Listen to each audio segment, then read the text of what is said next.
오늘 함께 읽을 하나님의 말씀은 구약성경 신명기입니다. 구약성경 신명기 제일 마지막 장 34장 1절에서부터 12절까지 같이 읽도록 하겠습니다. 함께 읽겠습니다. 모세가 모압 평지에서 느보산에 올라가 여리고 맞은편 비스간 산 꼭대기에 이르매 여호와께서 길르앗 온 땅을 단까지 보이시고 또 온 납달리와 에브라임과 므낫세의 땅과 서해까지의 유다 온 땅과 네겝과 종려나무의 성읍 여리고 골짜기 평지를 소알까지 보이시고 여호와께서 그에게 이르시되 이는 내가 아브라함과 이삭과 야곱에게 맹세하여 그의 후손에게 주리라 한 땅이라. 내가 네 눈으로 보게 하였거니와 너는 그리로 건너가지 못하리라 하시매 이에 여호와의 종 모세가 여호와의 말씀대로 모압 땅에서 죽어 벳볼 맞은편 모압 땅에 있는 골짜기에 장사되었고 오늘까지 그의 묻힌 곳을 아는 자가 없느니라. 모세가 죽을 때 나이 120세였으나 그의 눈이 흐리지 아니하였고 기력이 쇠하지 아니하였더라. 이스라엘 자손이 모압 평지에서 모세를 위하여 애곡하는 기간이 끝나도록 모세를 위하여 30일을 애곡하니라. 모세가 눈의 아들 여호수아에게 안수하였으므로 그에게 지혜의 영이 충만하니 이스라엘 자손이 여호와께서 모세에게 명령하신 대로 여호수아의 말을 순종하였더라. 그 후에는 이스라엘에 모세와 같은 선지자가 일어나지 못하였으니 모세는 여호와께서 대면하여 아시던 자요 여호와께서 그를 애굽 땅에 보내사 바로와 그의 모든 신하와 그의 온 땅에 모든 이적과 기사와 모든 큰 권능과 위엄을 행하게 하심에 온 이스라엘의 목전에서 그것을 행한 자이더라. 아멘. 지금 본문의 배경은 모세가 40년의 광야 생활을 거쳐서 이제 이스라엘 백성을 하나님의 약속하신 땅 가나안이 바라보이는 모압 땅에 도달했습니다. 그때 모세의 나이가 120세였습니다. 이 약속의 땅 가나안으로 모세가 들어간다는 것은 정말 모세에게는 감격스럽고 가슴 떨리는 일입니다. 그런데 하나님께서는 모세에게 너는 저 가나안에 들어가지 못하고 이 모압 땅에서 죽을 것이다. 그렇게 말씀하십니다. 그리고 하나님 자신이 약속하신 그 땅이 잘 보이는, 즉 가나안 땅이 잘 보이는 아바림 산맥 느보산에 올라가서 그 가나안을 바라보아라.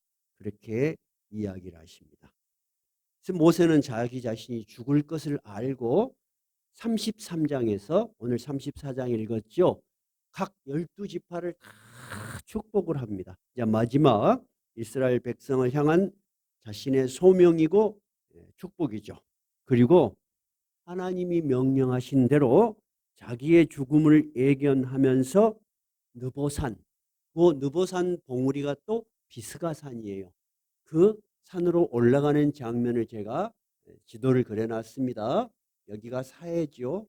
사해 근방이 오른쪽이 모압 땅인데 모압 땅 제일 북쪽에 느보산이 있어요. 이 느보산은 해발 약 700m인데 저도 올라가 봤습니다. 그 비스가산, 느보산 그 꼭대기 비스가산이에요. 비스가산에서 쫙 보면은 가나안이 다 보입니다. 이것이 오늘 본문의 배경입니다. 34장 본문으로 들어가십시다. 34장 1절만 읽어보면은 같이 읽어볼까요? 모세가 모압 평지 산에 느보산에 올라가 여리고 맞은편 비스간 산 꼭대기에 이르매 여호와께서 길르앗 온 땅을 단까지 보이시고, 즉 가나안 땅을 다는 저 북쪽이에요. 그리고 2절 3절 그 안에 가나안 땅에 있는 여러 지명들을 이야기하셨는데 한마디로 북쪽에서부터 전체 남쪽을 다 보이게 해 주셨다. 그렇게 이야기를 했습니다. 그런데 지금 34절에는 느보산에 올라가고 그 다음에 또 비스간산 꼭대기에 올라가 있다. 이렇게 산 이름이 두 개가 있죠. 그래서 성경을 깊이 읽는 분들은 목사님이 산이 두 개가 어떻게 된 거냐고 물어봐요. 그러나 고대 지명에 대해서 명확하게 답을 할 수는 없지만은 대부분의 생각이 이 두 산은 아바림 산맥입니다. 아바림 산맥 안에 들어있는 두 봉우리다. 이렇게 이야기하고 비스가 산이 그 중에서 제일 높구나. 이렇게 이해하시는 분이 있고 또 본문을 통해서 느보산 안에 비스가라고 불리우는 꼭대기가 있었을 것이다. 이렇게 이해하기도 합니다. 이제 지명에 대한 이해는 충분히 되셨을 것입니다. 그런데 4절에 보니까 이제 모세가 이제 가나안 땅을 다 보는 거야. 보면서 야, 하나님이 우리 백성을 이끌고 들어가시겠다고 한 땅이 이 땅이었구나. 그렇게 쳐다보고 있는 거예요.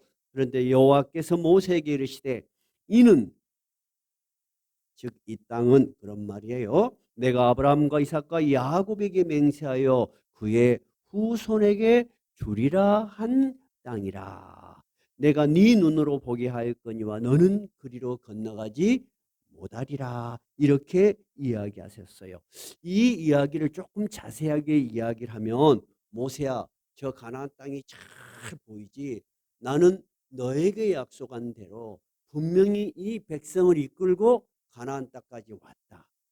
근데 너의 사명은 여기까지지만 서운해하지 마라 하시면서 이 약속은 모세 너하고 나하고 지금의 이스라엘 백성하고 시작한 약속이 아니다는 거예요. 누구하고 약속했다는 거예요?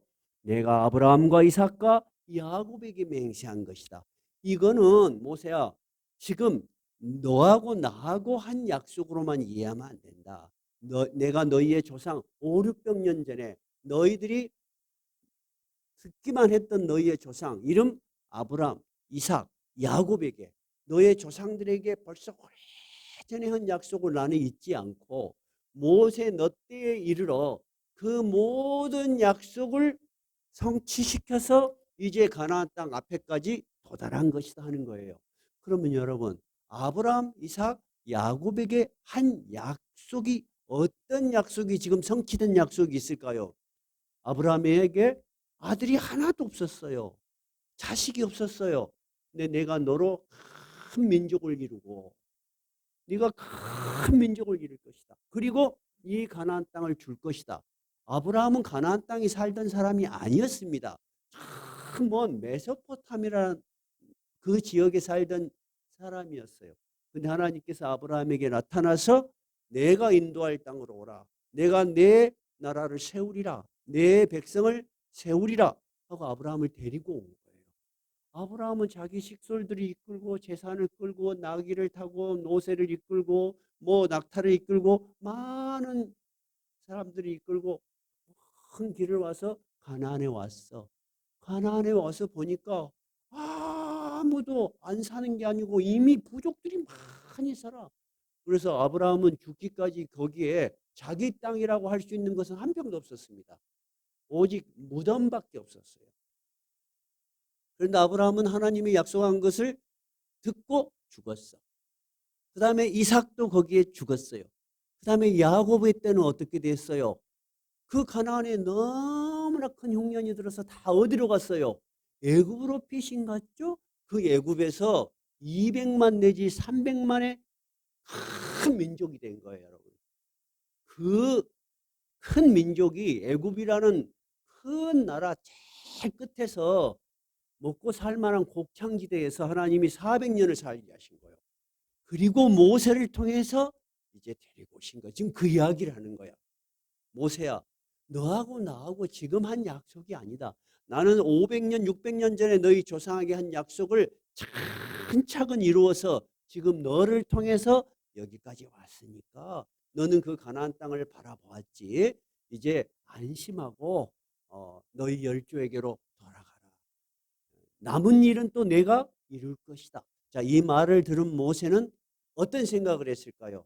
그래, 내가 아쉬움이 좀 있지만 아쉽게 생각할 일이 아니다. 하나님은 오랜 수백 년 전의 일을 이제 잊지 않고 이루셨으니까 틀림없이 이 백성을 저 가나안 땅으로 인도하실 것이다 하는 믿음이 확실히 있었을 거예요. 그래서 여호수아에게 자기의 모든 사명을 다 넘기고 34장에서 죽습니다. 이제 4절의 의미를 잘 이해하실 거죠. 그런데 신기한 것은 5절, 6절, 5절, 6절 한번 읽어봐요. 이에 여호와의 종 모세가 여호와의 말씀대로 모압 땅에서 죽었는데 6절에 보니까 그의 무덤을 하나님이 도저히 알 수 없게끔 하셨고, 두 번째는 그의 나이가 120세였으나 그의 눈이 흐리지 아니하였고 기력이 쇠하지 아니하였다. 우리가 나이가 드니까 제일로 공통적이고 일반적인 특징이 뭐든가요? 눈이 흐려. 노안이 와. 잘 안 보여. 옛날에 뭔 돋보기가 있었겠습니까? 그러면 옛날 사람들은 다 안 보여, 글씨가. 그랬겠죠? 어, 지금 의술이 발달돼서 뭐 이렇게 보완 조치가 있지만 옛날에 안경이 어디가 있었겠어요? 즉 다시 말해서 120세라는 나이는 결코 적은 나이가 아니었어요. 모세 시대에도. 그런데 모세는 늙어서 힘이 없어 죽은 게 아니고 마지막까지 하나님이 그의 사명을 완벽하게 수행하게 하시고 하나님이 부르셨다 하는 이야기예요. 우리가 지난번에도 살펴봤지만은 사람의 생명은 늙어서 힘이 없어서 마지막에 돌아가시는 분도 있지만 예상하지 않은 많은 죽음들이 있어요. 그죠? 그 많은 죽음들에 대해서 우리는 뭐라고 설명할 거예요? 하나님께서 생명의 주인 되신다는 거예요. 이 모세를 120살까지 이 가나안의 광야의 그 거친 광야를 이 많은 백성들을 이끌고 그의 사명을 완벽하게 가나안이 보이는 앞까지 오게 하시고 하나님이 부르셨는데 이렇게 민족의 지도자 위대한 모세의 무덤을 크게 해서 기념하게 하지 않고 그의 시신이 어디 있는지 완벽하게 못 오게 하셨다는 거. 그 후대에도 모세의 무덤을 찾아냈나요? 못 찾아나. 흔적도 없어. 그러면 모세하고 같이 이스라엘 백성을 이끌던 모세의 형이고 초대 대제사장 누구? 아론의 죽은 위치, 묘지 위치는 성경에 기록되어 있나요? 안 되어 있나요? 기록되어 있어요. 다 있어요. 근데 모세만 안 그래. 만약에 이것이 사람들이 만들어서 지어낸 이 얘기라면은 여러분 위대한 사람의 무덤을 가짜로라도 크게 만들고 발화하고 그럴 거 아니에요. 매번 막 경배 가고 탐사하고 가서 뭐 제사 드리고 막 난리가 날 거예요. 그죠? 모든 종교들의 시조들 만든 사람들의 무덤과 그 장엄함은 다 있어요.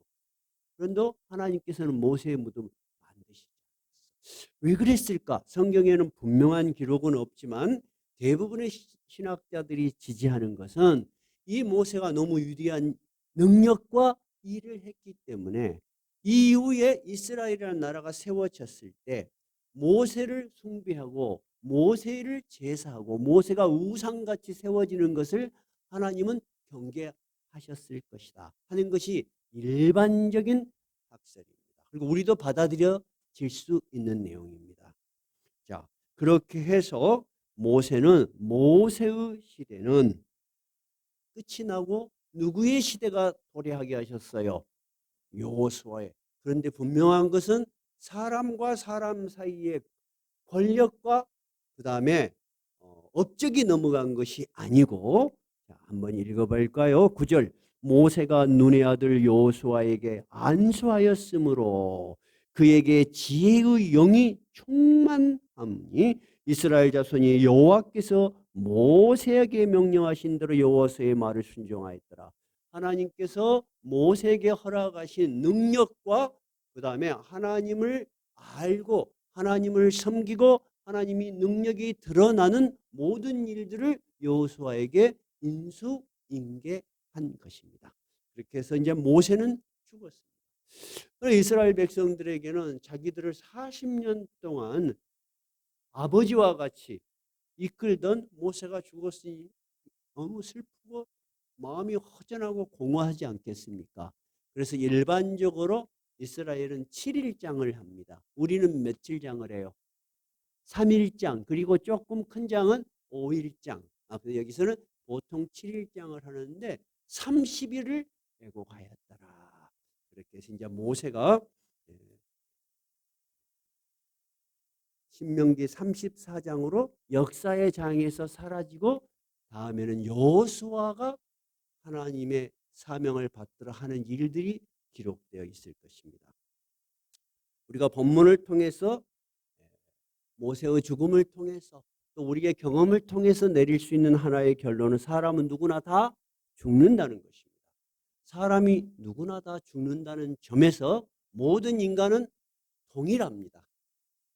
그런데 동일하지 않은 것은 뭐냐면 그 사람이 죽은 이후에 하나님께서 그 사람을 어떻게 평가하시는 것은 다릅니다.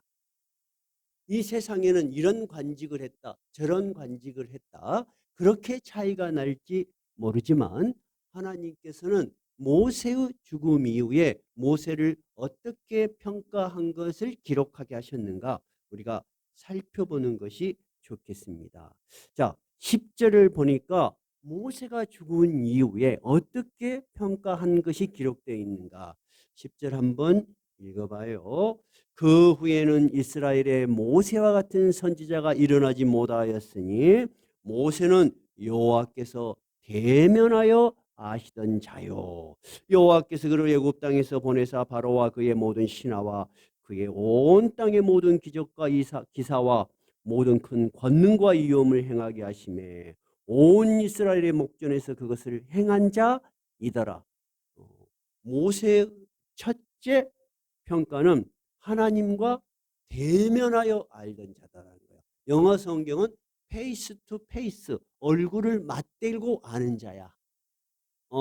우리가 당신하고 누구하고 어떤 사이예요? 그럼 우리는 서로 얼굴을 보고 사는 사이예요. 라고 하면 매우 친밀한 사이를 이야기하는 것입니다. 그렇죠? 그리고 모세는 하나님의 큰 권능을 드러낸 자였다. 하는데 비교의 대상을 누구로 했냐면 모세와 같은 선지자가 일어나지 못하였다. 자, 그러면 구약 성경에서 우리가 사람이 하나님을 알게 되는 통로가 있었어요. 또는 하나님이 자기를 드러내는 통로가 있었어요. 누구를 통해서 자기의 의사를 드러내요? 선지자들을 통해서.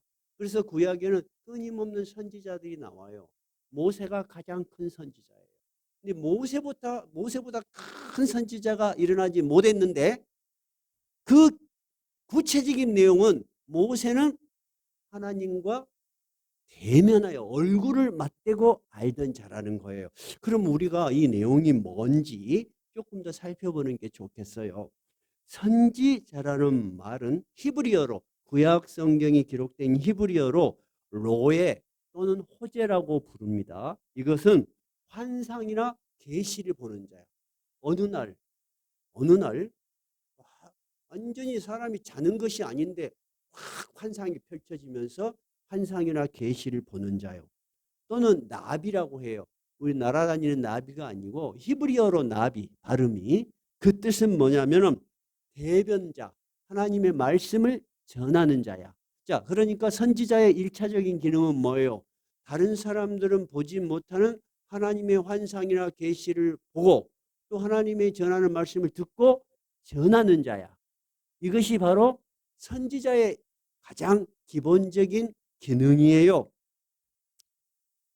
구약 시대에는 이 성경이 다른 종교와 특이한 점은 다른 모든 종교들은 하나님을 사람들이 탐구를 해요. 생각을 해요. 그러죠? 그리고 그런 것들을 좋은 생각들을 윤리적인 것이 됐든 신적인 것이 됐든 정리해서 가르치고 제자들에게 물려주고 그렇게 해요. 그런데 성경의 위대한 점은 늘 하나님이 말씀하시기를 이렇게 기록되어 있어요. 성경은 하나님이 우리를 찾아오신 거예요. 그런데 모두에게 찾아오신 것이 아니고 구약 성경에는 특별한 선지자들에게 찾아오셨어요. 그러면 모세에게도 찾아오셨나요? 안 찾아오셨나요? 찾아오셨어요. 모세도 선조 때부터 들은 하나님으로 이해를 했어요. 모세라는 이름 뜻이 뭐예요? 물에서 건진 자잖아요.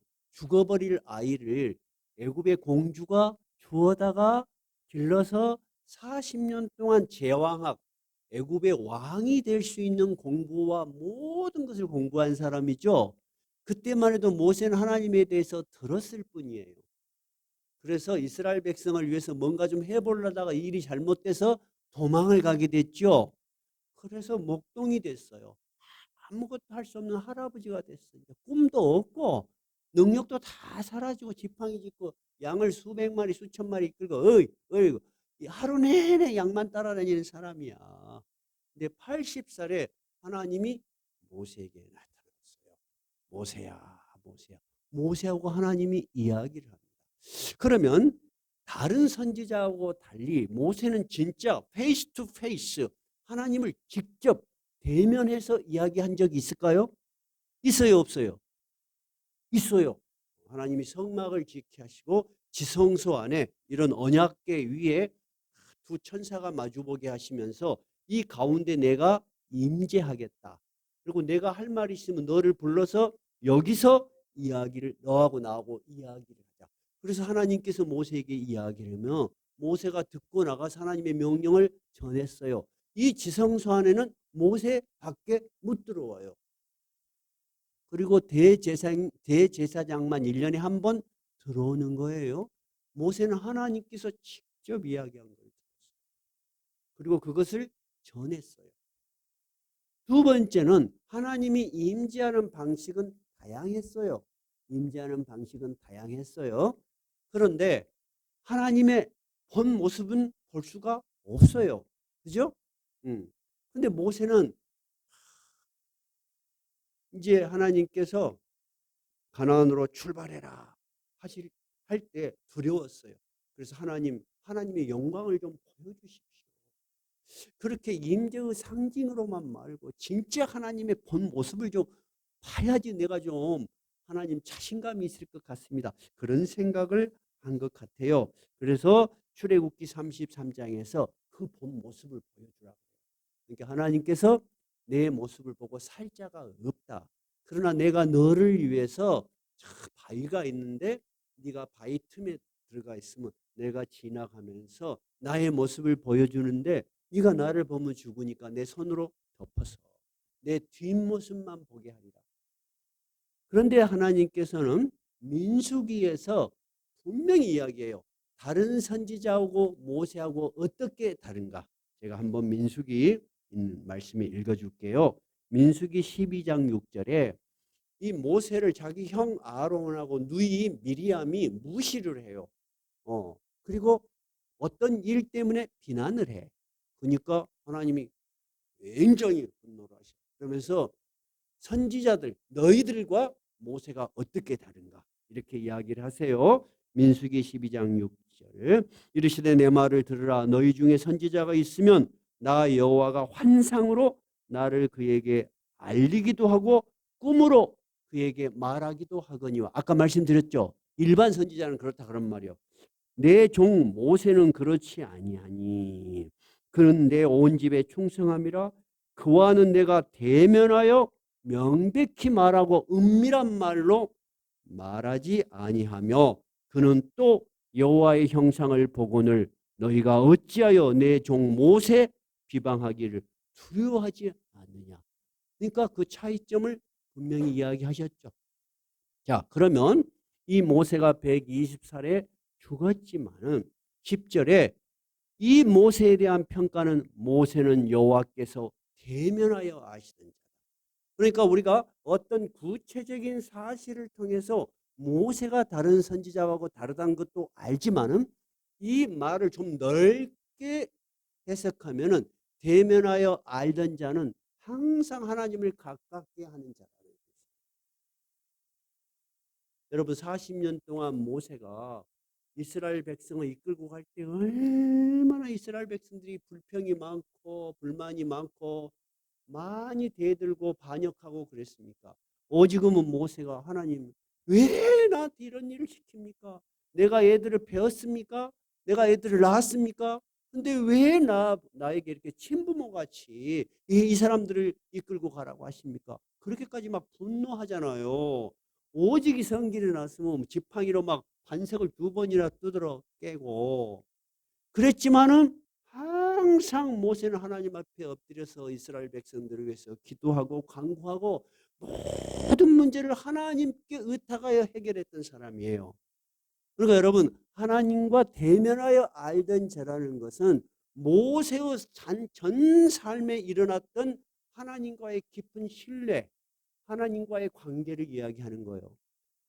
우리도 여러분 살아가는 많은 일들 속에서 많은 일들을 만나지만 항상 하나님을 의지하고 하나님과 더불어 살면서 하나님의 능력으로 살아간다면 우리도 역시 똑같이 하나님과 대면하여 살고 있는 거예요. 똑같은 거예요, 여러분. 구약의 이스라엘 백성과 신약의 성도들이 살아가는 것이 같은 거예요. 제가 구약 성경 설교를 이렇게 하니까 어떤 분이 저한테 그런 이야기를 했어요. 신약은 교리적으로 발전이 많이 되어 있어요. 그 구약은 하나의 애시다.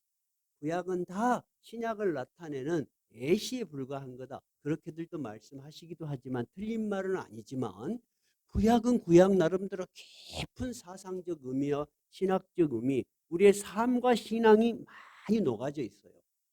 그러니까 목사님 구약을 들으면서 이런 생각이 들었습니다. 구약은 우리하고 다른 사람, 다른 생각과 다른 세대 속에 살고 환경 속에 산 사람들이라 생각했는데 하나님 말씀을 살펴보고 또 설교를 들으니까 우리 시대하고 똑같다는 생각이 듭니다. 여러분 어때요? 같아요. 지금 모세가 신앙의 평가를 받는 것이 여러분도 사후에 하나님께서 너는 나와 대면하여 알던 자라는 평가를 우리도 받을 수 있는 것이고 또 받을 수 있도록 우리는 항상 모든 문제를 하나님 앞에 가지고 나와서 나보다 능력이 크신 하나님을 믿어야 되고 하나님의 원대한 섭리와 계획과 우리를 위한 선한 의도를 믿어야 되는 거예요. 지금 모세가 가나안 땅을 바라보면서 느꼈던 그런 생각들이 바로 오늘 설교에서 나오는 그런 생각들이라고 저는 생각합니다. 그래서 모세가 첫 번째 받았던 평가는 어떤 평가라였고요? 어떤 평가였다고요? 그는 여호와께서 대면하여 아시던 자다. 그러면 우리는 이런 궁금한 질문을 할 수 있어요. 구약 시대는 하나님께서 선지자를 통해서 자기를 알리셨으니까 아무래도 좀 생생해. 막 그런 신비한 일 같고, 우리도 이런 일이 일어나면 하나님 잘 믿을 것 같고, 더 분명하게 믿을 것 같고, 그렇지 않아요? 그럼 여러분, 신약 시대에는 하나님이 어떻게 우리에게 자기를 알려주실까요? 하는 문제를 이해를 하고 나면은 야, 우리가 훨씬 더 하나님을 깊이 알고 있구나. 하나님과 더 가까이 지내고 있었구나 하는 것을 알 수 있을 거예요. 요한 1서를 한번 봐볼까요? 여기다 책갈피 꽂아놓고 신약 성경 요한 1서 저 뒷부분에 있어요. 요한 1서 제가 가진 성경은 388페이지네요. 388페이지예요. 요한 1서 1장 1절부터 4절까지 빠르게 한번 읽어볼까요? 태초부터 있는 생명의 말씀의 과연은 우리가 들은 바요 눈으로 본 바요 자세히 보고 우리의 손으로 만진 바라.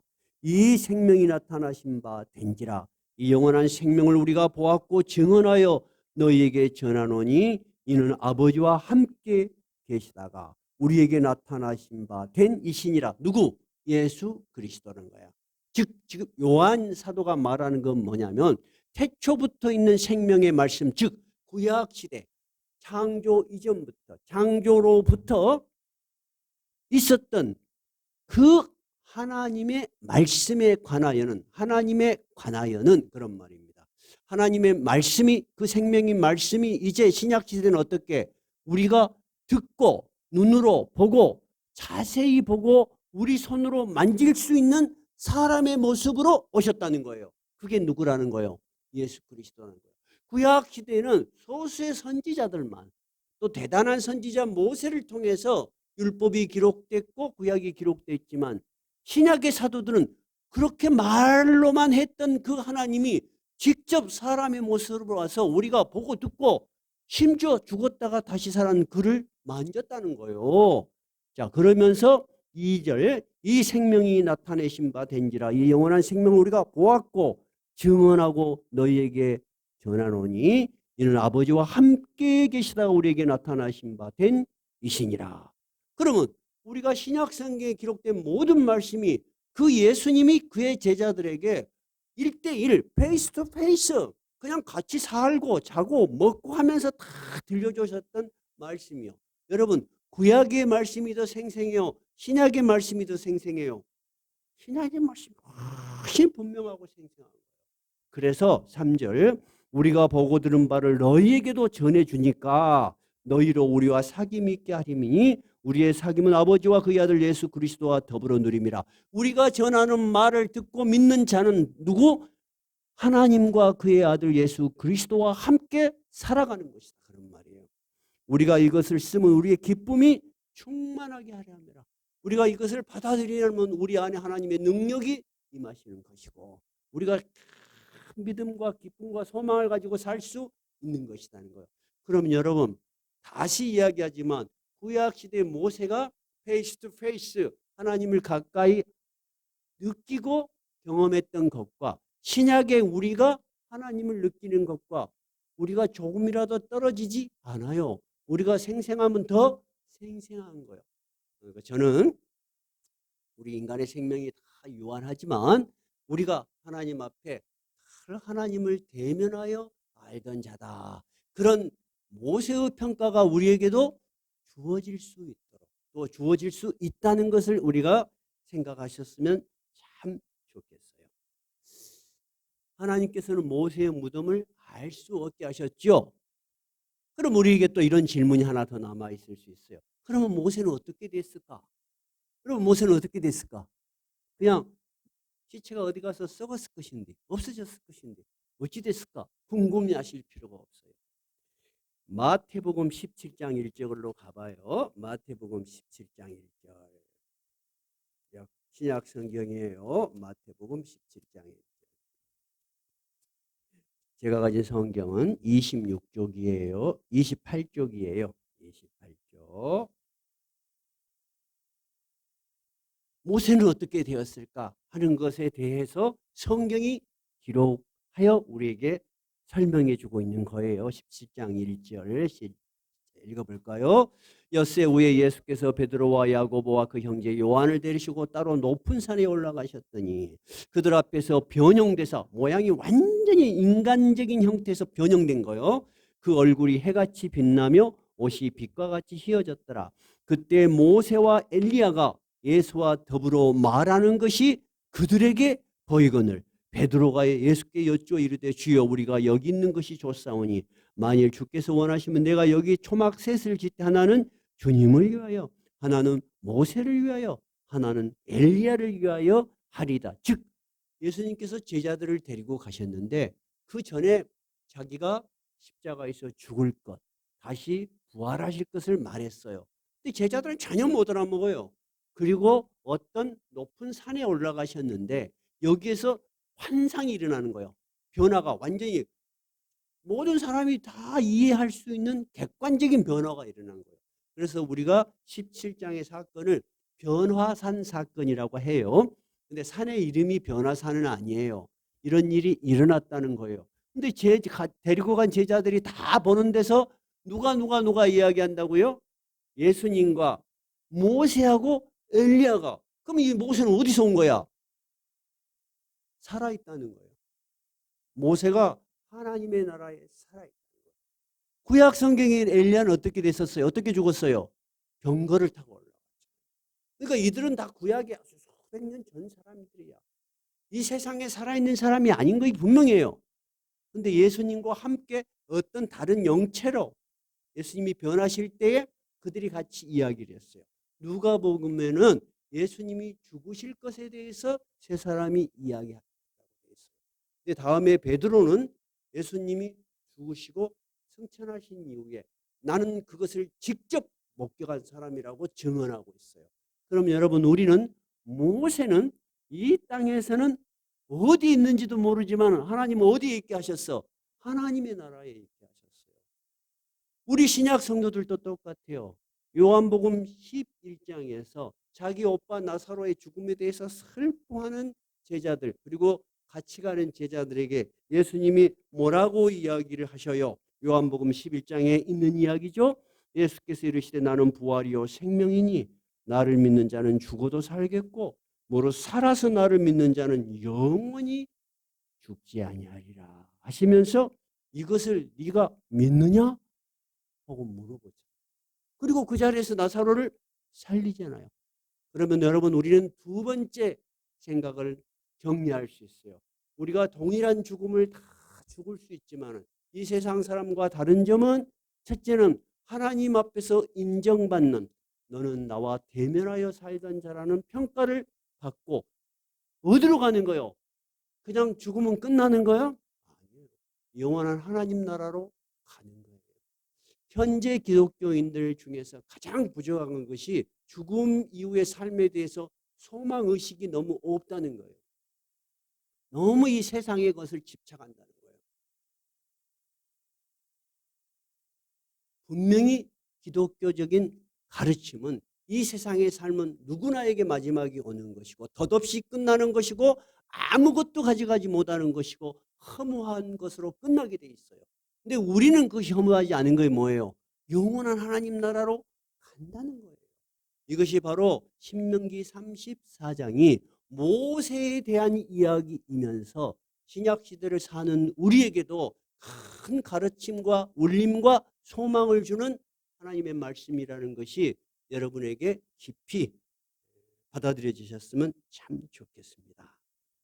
그리고 우리 역시 이 세상을 떠나면서 하나님 앞에서 인정받는 자, 영원한 생명의 나라를 소유한 자라는 생각으로 이 세상이 마감된다는 것. 우리 그 끝을 보면서 한 걸음씩 한 걸음씩 더 신앙생활의 의미와 가치를 가지고 살아가시기 바랍니다. 찬송가 380장.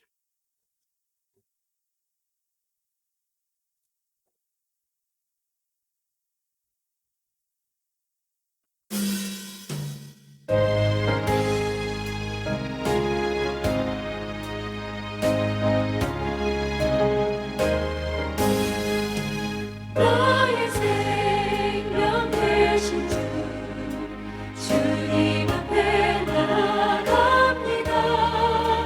주의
모세와 같이 하나님을 대면하여 알던 자라 그런 평가를 받을 수 있도록 항상 하나님 앞에 더 가까이 나아가겠습니다. 기도하는 시간 갖겠습니다.